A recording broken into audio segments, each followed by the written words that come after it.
ما بين الصرامة وما بين المرونة. يعني مثلا تتصوروا احنا 2 كهنة في كنيسة واحدة، اجيبها شوية برضو في الخدمة. المفروض الكنيسة ليها نظام، يعني مش اي حد يجي في اي وقت الا اذا كان ليه عذر. يعني انا لو واحد داخلي على ويل شير وانا بناول هناوله، لان دي مرونه. ده كده كده المفروض انا اروح البيت اناوله ده كتر خيره ان هو نزل لغايه هنا. لكن لما الاقي شاب عنده 20 سنه وزي الفل وصحته زي الفل وجاي بيقول لي على فكره يا ابونا انا ما حضرتش القداس، انا جيت في المجمع، انا لو ناولته من غير حتى ما اقول له كلمتين بزود احساس الاستباحه عنده انه من حقه يجي في اي وقت ويتناول حتى لو ما حضرش القداس. في فرق ما بين المرونه والتزمت. لازم مره اقول ومره اقول لا، والحكمه هي اللي بتوجهني والحاله هي اللي بتوجهني، لان الظروف ده غير الظروف ده. يبقى لازم اكون معتدل، والاعتدال عباره عن ما بين فضيله ورذيله. زي ما قال البابا شنودة مره، الوسط ما بين الفضيله والرذيله هو اعتدال. لأن الفضيلة لو بلغنا فيها تقلب لرذيلة، والفضيلة من غير المقابل بتاعها تبوظ. يعني الحب لو فضل دلع وبس يبوظ ابني، والحسم لو فضل قسوة وبعد يبوظ ابني برضو. فهمنا؟ أنا بحاول أقرب المفهوم شوية.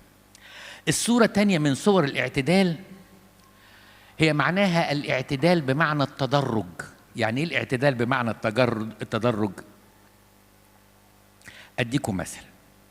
يعني على سبيل المثال، في بدايات الناس مع ربنا أتذكر إنسانة كانت غير أرثوذكسية، وبعدين وعندها 50 سنة اتعمدت وحبت الكنيسة قوي، فراحت لأب اعترافها اللي عمدها وقالت له بص يا ابونا، أنا عايز أعوض ربنا عن كل فترات غيابي عن الكنيسة، فأنا عايزة أصوم 43 يوم بتوع الميلاد، 55 يوم مش عارف صوم الرسل كله، صوم العذراء كله، صوم كذا صوم كذا صوم كذا.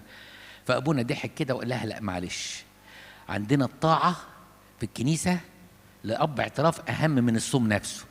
قالت له أنت هتحرمني إن أنا أعوض ربنا؟ قال لها معلش نمشي بالتدريج. في صوم الميلاد تصومي 3 أسابيع، في صوم القيامة تصومي 4 أسابيع، في صوم الكبير تصومي 4 أسابيع، في صوم العذراء دول 15 يوم يقضوا كده يعني وإلى آخره، وفي صوم الرسل صومي آخر أسبوعين. أبونا أنت مستهتر بيا، أنت مستهون بيا. قالت لي فضلت سنة التانية التالتة ابتديت أزهق من الصوم. قلت يا نهار أبيض، ده في الصوم ليه حروبه، ده لو كنت طوعت نفسي أنا كانت الردة تبقى عظيمة قوي.